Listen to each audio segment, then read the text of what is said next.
Happy Friday. Thanks for joining us for a chapter book story time today. We are going to be reading about a chapter and a half, I think, today out of The Little House in the Big Woods. And the titles of the chapters are Going to Town and Summertime. Now, can you imagine being Laura's age, or Mary, who's her little older sister, not ever having been to town before? Do you remember mentioned that earlier in the book that neither one of them had ever been to town? Never seen a store, right? Never seen houses that were two houses close together. So this is going to be a very new, exciting experience. The next chapter is called Summertime. How appropriate. It's definitely summertime here with a hot week here in Maine. So hope you enjoy it. Here's the first picture of Laura and Mary. Looks like they're getting ready to go to town. Okay. After the sugar snow had gone, spring came. Birds sang in the leafing hazel bushes along the crooked rail fence. The grass grew green again, and the woods were full of wildflowers. Buttercups and violets, thimble flowers, and tiny starry grass flowers were everywhere. As soon as the days were warm, Laura and Mary begged to be allowed to run barefoot. At first, they might only run out around the wood pile and back in their bare feet.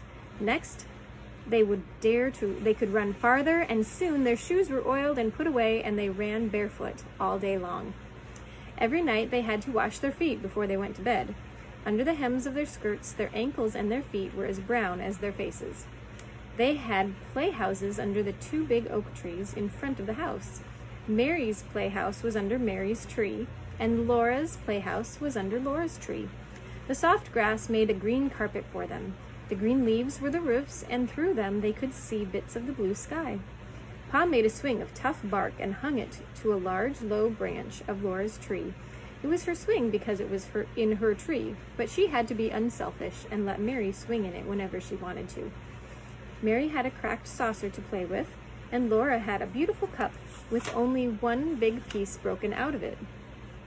Charlotte and Nettie and the two little wooden men that Pa had made lived in the playhouse with them. Every day they made fresh leaf hats for Charlotte and Nettie, and they made little leaf cups and saucers to set on their table. The table was a nice, smooth rock. Suki and Rosie, the cows, were turned loose in the woods now to eat the wild grass and the juicy new leaves. There were 2 little calves in the barnyard, and 7 little pigs, with the mother hog in the pig pen. In the clearing he had made last year, Pa was plowing around the stumps and putting in his crops. One night he came in from work and said to Laura, "What do you think I saw today?" She couldn't guess. "Well," Pa said, "when I was working in the clearing this morning, I looked up, and there at the edge of the woods stood a deer. She was a doe, a mother deer, and you'll never guess what was with her." "A baby deer," Laura and Mary guessed together, clasping their hands. "Yes," Pa said, "her fawn was with her. It was a pretty little thing, the softest fawn color, with big dark eyes. It had the teeniest feet, not much bigger than my thumb, and it had slender little legs and the softest muzzle. It stood there and looked at me with its soft, large eyes, wondering what I was. It was not afraid at all." "You wouldn't shoot a little baby deer, would you, Pa?" Laura asked. "No, never," he answered, "nor its ma, nor its pa. No more hunting now till all the little wild animals have grown up. We'll just have to do without fresh meat until fall." Pa said that as soon as he had the crops in, they would all go to town. Laura and Mary could go too. They were old enough now. They were very much excited, and next day they tried to play going to town. They could not do it very well because they were not quite sure what a town was like. They knew that there was a store in town, but they had never seen a store. Nearly every day after that, Charlotte and Nettie would ask if they could go to town. But Laura and Mary always said, "No, dear, you can't go this year. Perhaps next year, if you're good, then you can go." Then, one night, Pa said, "We'll go to town tomorrow." That night, though it was the middle of the week, Ma bathed Laura and Mary all over, and she put up their hair. She divided their hair into wisps, combing each wisp with a wet comb, and wound it tightly in a bit of rag. There were knobby little bumps all over their heads, whichever way they turned on their pillows. In the morning, their hair would be curly. They were so excited that they did not go to sleep at once. Ma was not sitting with her mending basket as usual.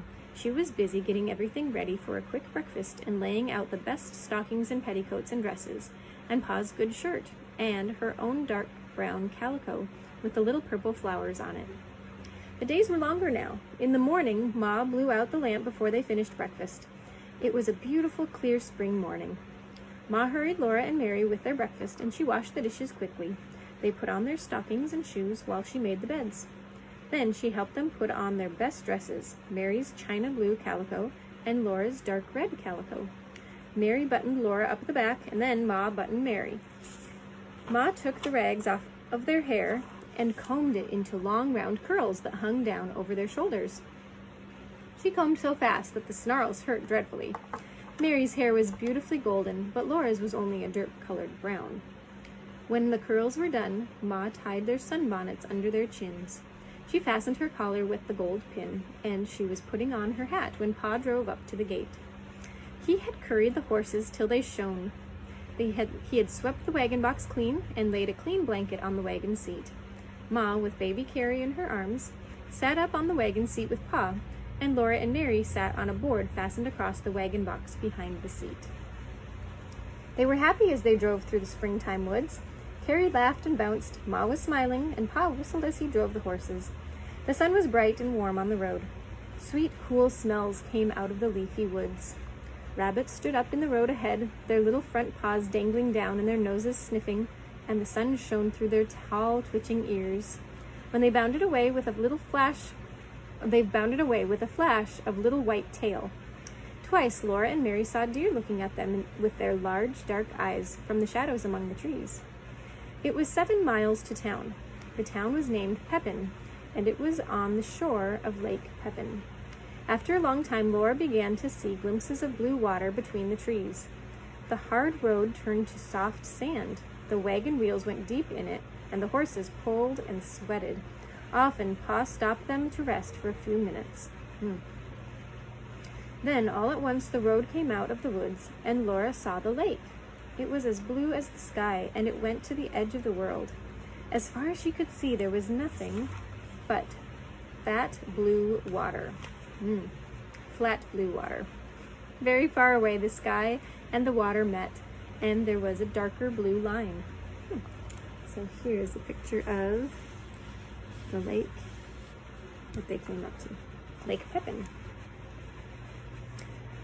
The sky was large overhead. Laura had never known that the sky was so big. There was so much empty space all around her that she felt small and frightened, and glad that Pa and Ma were there.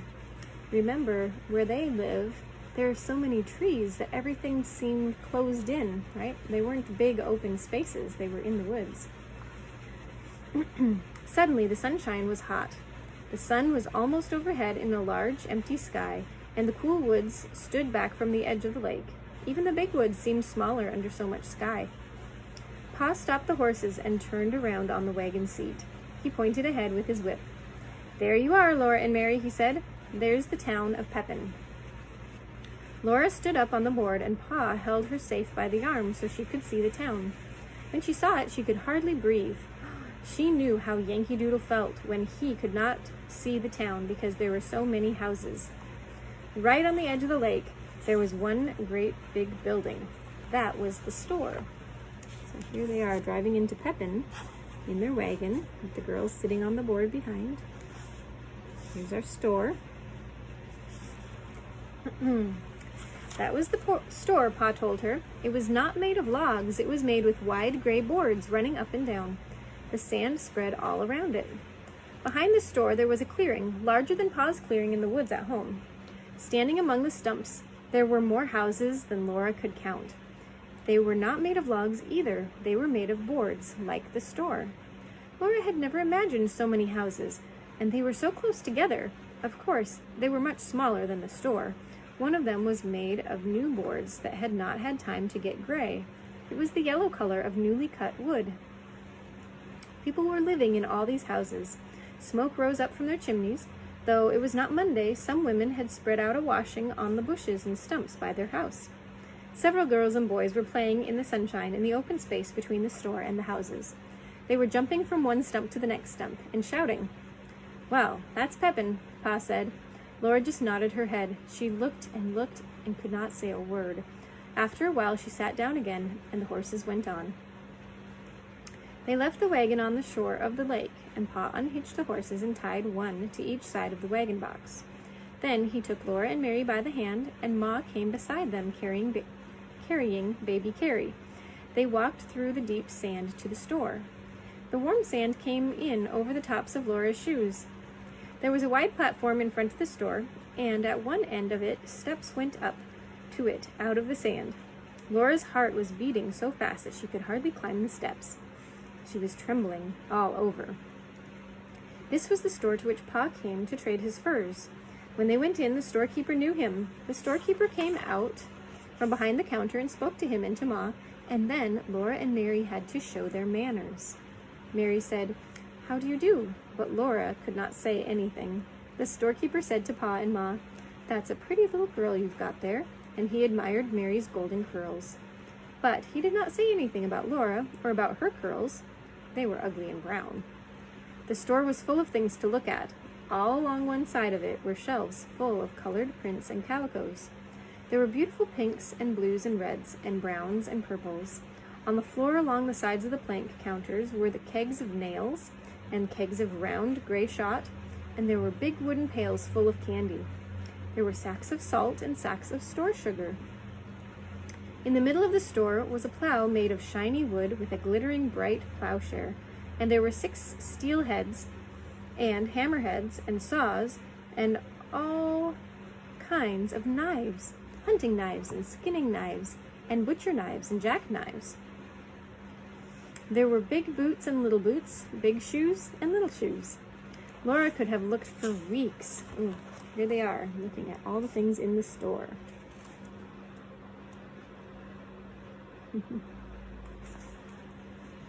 Laura could have looked for weeks and not seen all the things that were in that store. She had not known there were so many things in the world. Pa and Ma traded for a long time. The storekeeper took down bolts and bolts of beautiful calicos and spread them out for Ma to finger and to look at and price. Laura and Mary looked, but must not touch. Every new color and pattern was prettier than the last, and there were so many of them. Laura did not know how Ma could ever choose. Ma chose 2 patterns of calico to make shirts for Pa, and a piece of brown denim to make him a jumper. Then she got some white cloth to make sheets and underwear. Pa got enough calico to make Ma a new apron. Ma said, "Oh no, Charles, I don't really need it." But Pa laughed and said she must pick it out or he would get her the turkey red piece with a big yellow pattern. Ma smiled and flushed pink.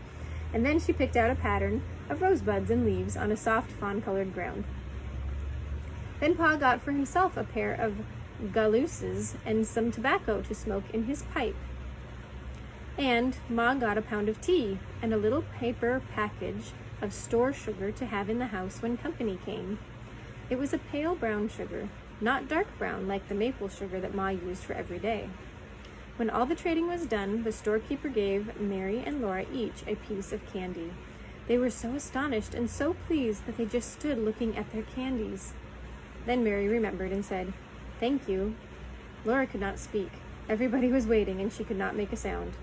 Ma had to ask her, "What do you say, Laura?" When Laura opened her mouth and gulped and whispered, "Thank you." And after that they went out of the store. Both pieces of candy were white and flat and thin and heart-shaped. There was printing on them in red letters. Ma read it for them. Mary said, "Roses are red, violets are blue, sugar is sweet, and so are you." Laura's said only, "Sweets to the sweet." The pieces of candy were exactly the same size. Laura's printing was larger than Mary's. They all went back to the sand, through the sand to the wagon on the lake shore. Pa fed the horses on the bottom of the wagon box some oats he had brought for their dinner. Ma opened the picnic box. They all sat on the warm sand near the wagon and ate bread and butter and cheese, hard-boiled eggs, and cookies. The waves of Lake Pepin curled up on the shore at their feet and slid back with the smallest hissing sound. After dinner, Pa went back to the store to talk a while with the other men. Ma sat holding Carrie quietly until she went to sleep. But Laura and Mary ran along the lake shore, picking up pretty pebbles that had been rolled back and forth by the waves until they were polished smooth. There were no pebbles like that in the big woods. When she found a pretty one, Laura put it in her pocket, and there were so many, each prettier than the last, that she filled her pocket full.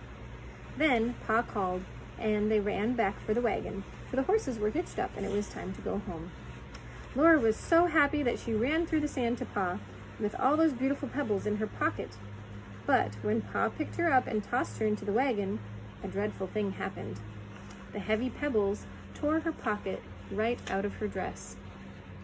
The pocket fell, and the pebbles rolled all over the bottom of the wagon box. Laura cried because she had torn her best dress. Ma gave Carrie to Pa and came quickly to look at the torn place. Then she said it was all right. "Stop crying, Laura," she said. "I can fix it." She showed Laura that the dress was not torn at all, nor the pocket. The pocket was a little bag sewn into the seam of the dress skirt and hanging under it.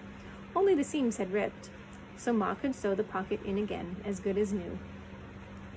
Here she is with her pebbles that had fallen, her Pa looking over the edge of the wagon box. "Pick up the pretty pebbles, Laura," Ma said, "and another time, don't be so greedy." So Laura gathered up the pebbles, put them in the pocket, and carried the pocket in her lap. She did not mind very much when Pa laughed at her for being such a greedy little girl that she took more than she could carry away.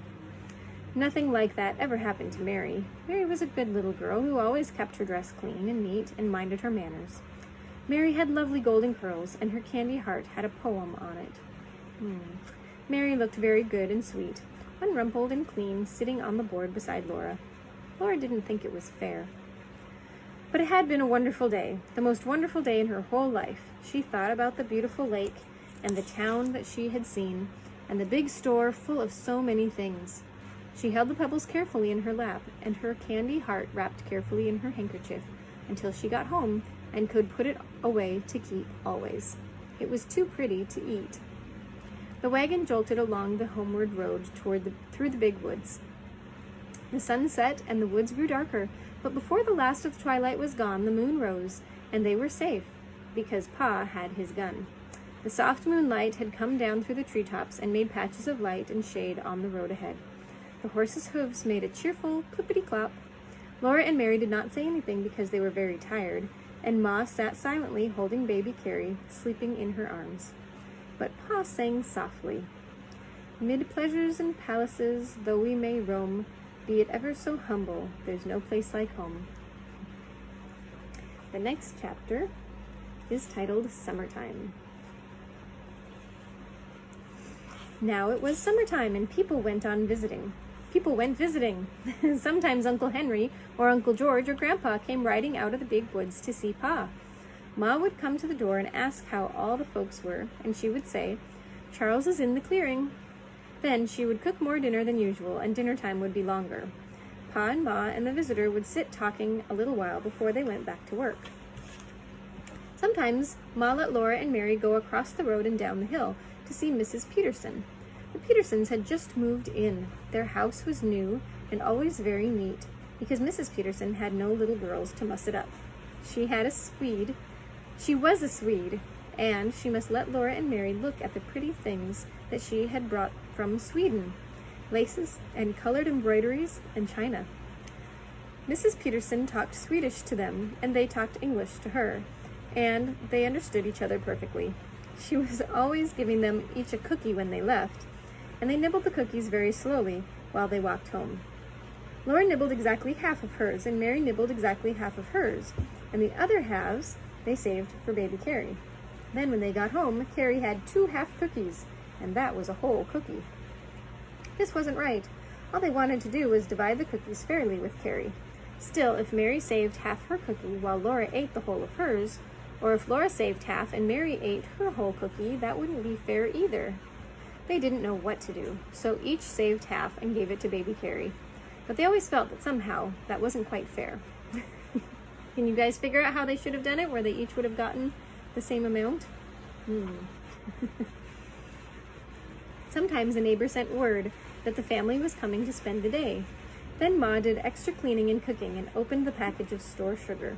And on the day set, the wagon would come driving up to the gate in the morning, and there would be strange children to play with. When Mr. and Mrs. Houlihat came, They brought Eva and Clarence with them. Eva was a pretty girl with dark eyes and black curls. She played carefully and kept her dress clean and smooth.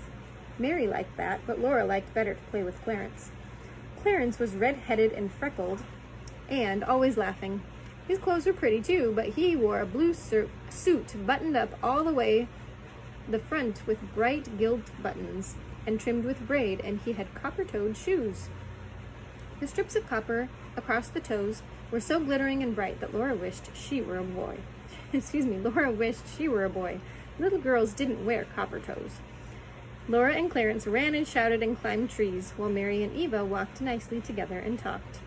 Ma and Mrs. Houliat visited and looked at a Goodies Lady book, which Mrs. Houliat had brought, and Pa and Mr. Houliat looked at the horses and the crops and smoked their pipes. Here's a picture of Clarence climbing the tree and Laura wishing she could wear copper-toed boots. Once Aunt Lottie came to spend the day. That morning, Laura had to stand still a long time while Ma unwound her hair from the cloth strings and combed it into long curls.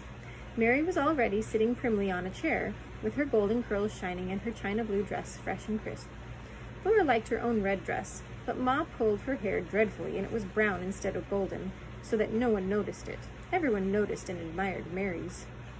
"There," Ma said at last, "your hair is curled beautifully, and Lottie is coming. Run to meet her, both of you, and ask her which she likes best, brown curls or golden curls."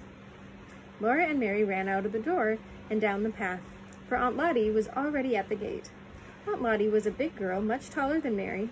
Her dress was a beautiful pink, and she was swinging a pink sunbonnet by one string. "Which do you like best, Aunt Lottie?" Mary asked. "Brown curls or golden curls?" Ma had told them to ask that, and Mary was a very good little girl who always did exactly as she was told. Laura waited to hear what Aunt Lottie would say, and she felt miserable. "I like both kinds best," Aunt Lottie said, smiling. She took Laura and Mary by the hand, one on either side, and they danced along to the door where Ma stood. The sunshine came streaming through the windows into the house, and everything was so neat and pretty. The table was covered with a red cloth, and the cook stove was polished, shining black. Through the bedroom door, Laura could see the trundle bed in its place under the big bed. The pantry door stood wide open, giving the sight and smell of goodies on the shelf. And Black Susan came purring down the stairs from the attic, where she had been taking a nap. It was all so pleasant that Laura felt so happy and good that no one would ever have thought that she could be as naughty as she was that evening. Aunt Lottie had gone, and Laura and Mary were tired and cross. They were at the woodpile gathering a pan of chips to kindle the fire in the morning. They always hated to pick up chips, but every day they had to do it. Tonight, they hated it more than ever. Laura grabbed the biggest chip, and Mary said, "I don't care. Aunt Lottie likes my hair best anyway. Golden hair is lots prettier than brown." Laura's throat swelled tight, and she could not speak. She knew golden hair was prettier than brown. She couldn't speak, so she reached out quickly and slapped Mary's face. Then she heard Pa say, "Come here, Laura." She went slowly, dragging her feet. Pa was sitting just inside the door. He had seen her slap Mary. "You remember," Pa said, "I told you girls you must never strike each other." Laura began, but Mary said, "That makes no difference," said Pa. "It is what I say that you must mind." Then he took down a strap from the wall, and he whipped Laura with the strap. Laura sat on the chair in the corner and sobbed. When she stopped sobbing, she sulked. The only thing in the whole world to be glad about was that Mary had to fill the chip pan all by herself.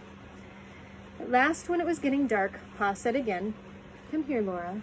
His voice was kind, and when Laura came, he took her on his knee and hugged her close. She sat in the crook of his arm, her head against his shoulder, and his long brown whiskers partly covering her eyes, and everything was all right again. She told Pa all about it, and she asked him, "You don't like golden hair better than brown, do you?" Pa's blue eyes shone down at her, and he said, "Well, Laura, my hair is brown." She had not thought of that. Pa's hair was brown, and his whiskers were brown, and she thought brown was a lovely color. But she was glad that Mary had to gather all the chips. Here she is, sitting in her father's lap. reconnecting after having punishment for her slapping her sister. All right, that is it for today. Monday, we'll start up right there and read the next chapter and a half. We're getting close to the end. Have a wonderful weekend, and we will see you again on Monday. Bye.